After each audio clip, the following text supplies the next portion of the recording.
Lingala francisé versus Lingala solo solo. Salanga signe. Yebisanga. Osalaka nini na vie na yo. Nabo moinayo osalaka musalani. Nga naza professeur. Nazali molakisi. Oza bien. Oza malamu. Okoki ko expliquer yango. Okoki ko limbola yango tope okoki ko sosolisa yango malamu. Na otoke kasi bazo répondre. Nazo beta kasi motazo yanola te. Naza na chambre nanga. Nazali na suku na ngai.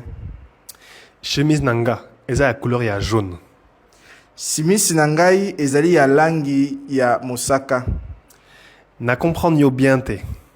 Na sosoli yo malamu te. Naza na kati ya grand car. Nazali na kati ya motuka monene. Foti eza yanga. Mabe ezali ya ngai.